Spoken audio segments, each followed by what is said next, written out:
नमस्कार। सबसे बड़ा सवाल देख रहे हैं, मैं हूं आपके साथ शिवानी रतूड़ी। राज्यसभा के बाद लोकसभा में वंदे मातरम बिल पास हो गया।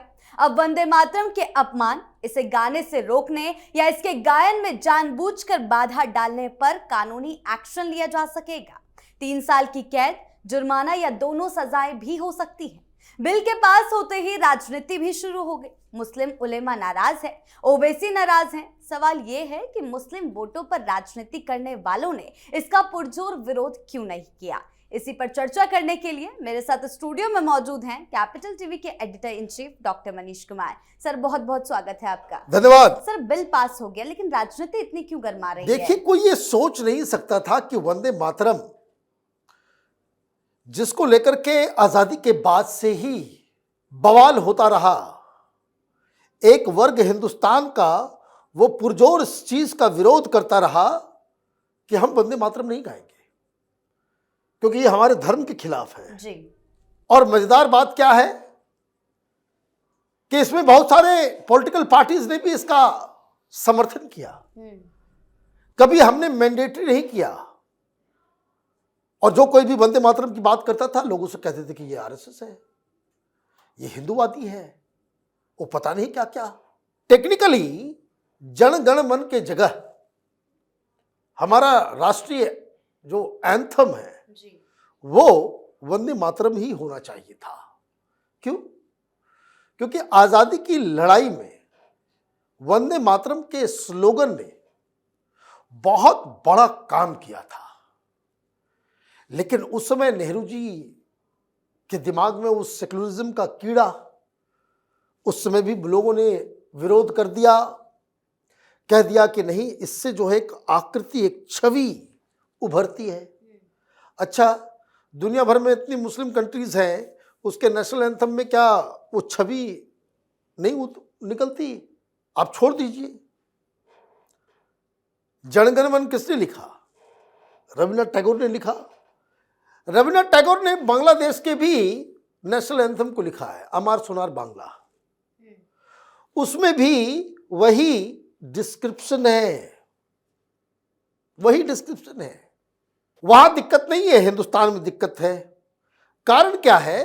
कारण ये है, ये हठ धर्मिता और राजनीतिक पार्टियां वो मुस्लिम वोट बैंक की वजह से वो झुक जाते थे, दब जाते थे। लेकिन प्रधानमंत्री मोदी जब से लौटे हैं 2014 से, जब से सरकार आई है, लौटना मैंने ये इसलिए कहा कि भारतीय जनता पार्टी की सरकार आई थी, अटल बिहारी वाजपेयी की भी, लेकिन वो एक सेकुलर सरकार थी। सरकार बनने का आधार ही यही था कि अटल जी तो प्रधानमंत्री बन गए, लेकिन इनको साफ साफ कह दिया गया कि भाई आप आर्टिकल 370 को टच नहीं करेंगे, राम मंदिर को टच नहीं करेंगे, यूसीसी को टच नहीं करेंगे, वंदे मातरम को टच नहीं करेंगे, गौहत्या को टच नहीं करेंगे। मतलब जो कोर हिंदुत्व वाली राजनीति का जो इतने मुद्दे थे उसको टच नहीं करेंगे, तभी हम आपको समर्थन देंगे। And that's how NDA came into being. इसलिए एनडीए बनाया गया और जॉर्ज फर्नांडिस को इसका जो है चेयरमैन बनाया गया एनडीए का। जैसे सोनिया गांधी यूपीए की चेयरमैन है, वैसे जॉर्ज फर्नांडिस हुआ करते थे। तो ये तो अलग कहानी है, लेकिन प्रधानमंत्री मोदी ने वो सारे काम किए। आर्टिकल 370 भी हटा, राम मंदिर भी बना। अब देखिए यूसीसी जो है वो हर जगह। अब ये वंदे मातरम का जो मसला था, ये इसको लेकर के मुस्लिम समुदाय थोड़ा ज्यादा ही परेशान था। और एक तरीके से ये कहिए कि ये जो तमाम मुस्लिम उलेमा है जिसके बारे में आपने बात की कि अब ये लोग परेशान इस चीज को, ये लोग इस चीज को लेकर के परेशान हो रहे हैं कि भाई देखिए, ये कॉकरोचों के लिए तो इन लोगों ने इतना हंगामा कर दिया। वो कॉकरोच जो है वो ज्यादा इंपॉर्टेंट हो गया, मुसलमान जो है वो इंपॉर्टेंट नहीं रहे। मैं तो कुछ मौलानाओं से मैंने बातचीत की, बोले कि ये तो मुसलमानों के साथ बहुत बड़ा धोखा ये राहुल गांधी और अखिलेश यादव वगैरह ने किया। हमने कहा कैसे? तो उन्होंने कहा कि देखिए, ये कॉकरोच वाले में मुसलमानों को ही आगे कर दिया, बाकी हिंदू बच्चे, कॉलेज स्टूडेंट्स, उनका केस तो वापस हो गया, लेकिन ये जो सीलमपुर, ओखला, शाहीन बाग, वहां से जो मुस्लिम लड़के गए, क्योंकि 3000 को जो डिटेक्ट किया गया ना, उसमें ज्यादातर मुसलमान हैं जिनके ऊपर ऑलरेडी क्रिमिनल केसेस हैं, तो वो उधर भी फंस गए। लेकिन वंदे मातरम के ऊपर कि बिल लाया जाएगा, राज्यसभा में वो चुपके पास भी हो गया, और ये पता भी नहीं चल रहा कि मीडिया वाले भी नहीं दिखा रहे।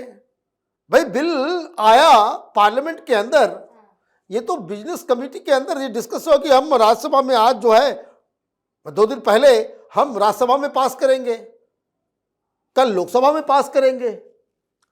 2-3 लोग ही सामने आए जो आकर के उन्होंने विरोध किया, बाकी सारे लोग जो है वो पलटी मार गए।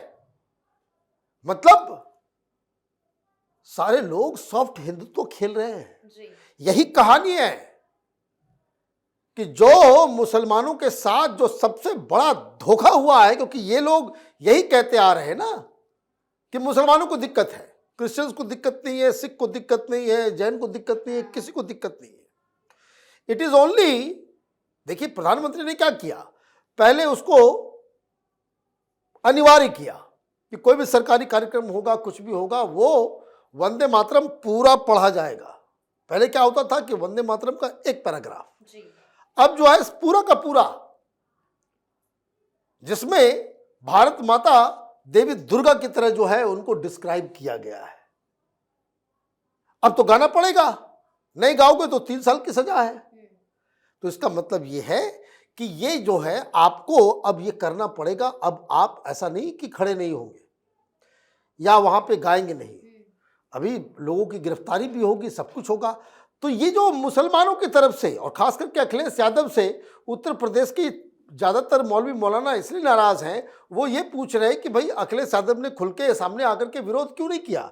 ऐसे तो आप पार्लियामेंट नहीं चलने देते, इन कॉकरोचों के चलते आपने पार्लियामेंट जो है वो 1.5 सप्ताह तक चलने नहीं दिया, वंदे मातरम चुपचाप आपने पास करवा दिया। इसमें ये जो मुस्लिम रहनुमाओं को ये लग रहा है कि ये तमाम पॉलिटिकल पार्टीज, इन लोगों ने अपनी अंडरस्टैंडिंग, अपनी सेटिंग कर ली कि चलो भाई कर लेते हैं, तो ये उसे धोखा के रूप में देख रहे हैं। ये एक बड़ी, अब देखिए, क्योंकि ये लोग तो गाएंगे नहीं, अभी आप समझिए मामला खत्म नहीं हुआ है, अभी बहुत सारी मुसीबत आने वाली है। क्योंकि बताया ये जा रहा है कि जमीयत, भाई जमीयत वाले क्यों गाएंगे, वो तो कहेंगे कि भाई हम तो अब तक हमारा, तो ये प्रधानमंत्री मोदी ने एक ऐसा खेल कर दिया कि जिसमें आप समर्थन करोगे तो जाओगे, अपोज करोगे तो जाओगे, और इसलिए तमाम विपक्षी पार्टियां और खास करके ये जो जालीदार टोपी पहन करके 2014 से पहले वो इफ्तार पार्टी किया करते थे, अब नहीं होता। ऐसा बदल दिया प्रधानमंत्री मोदी ने कि अब पॉलिटिकल पार्टी जो है इफ्तार उफ्तार नहीं करती है, करती भी होगी तो उसको मीडिया से बाहर रखती है, फोटो वोटो नहीं जारी करती। लेकिन पहले दिल्ली में जो है वो महीना आया नहीं रमजान का कि उसके बाद मालूम चल रहा है कि 15 दिन के बाद जो है वो हर जगह आज उस लीडर के घर, आज उस लीडर के, पूरी रौनक हुआ करती थी। और हर वो जो इफ्तार पार्टी के अंदर तमाम लीडर्स जो है वहां पे पहुंचते सिर्फ वोट बैंक के लिए, only for vote bank. Mamata Banerjee ने कहा भी कोई बयान नहीं आया। भाई इतने दिनों तक ममता बनर्जी मुसलमानों के वोट से, अब यही सवाल है कि ये तेजस्वी यादव मुसलमानों के वोट से आप चुनाव जीतते हो, अखिलेश यादव मुसलमानों के वोट से आप चुनाव जीतते हो, तो अखिलेश यादव के लिए बहुत बड़ी मुसीबत हो गई है। कारण कि जितने भी मुसलमान के मुद्दे आए, चाहे वो वक्फ का आया हो, चाहे वो अभी यूसीसी का मसला चल रहा हो, चाहे वो सीए का मसला हो, ये लोग कह रहे हैं कि भाई हमारे लोग जेल में जाते हैं तो कुछ नहीं, हमारे लड़कों की पिटाई होती है, इनकाउंटर होता है हमारे लोगों के तो कुछ नहीं, और ये कॉकरोच के चक्कर में आप जेल चले गए, सारे सांसदों को बस में बिठा करके आप गिरफ्तारी देने चले गए। तो एक बहुत बड़ी मुसीबत में अखिलेश यादव भी है, राहुल गांधी भी है, ममता बनर्जी भी है।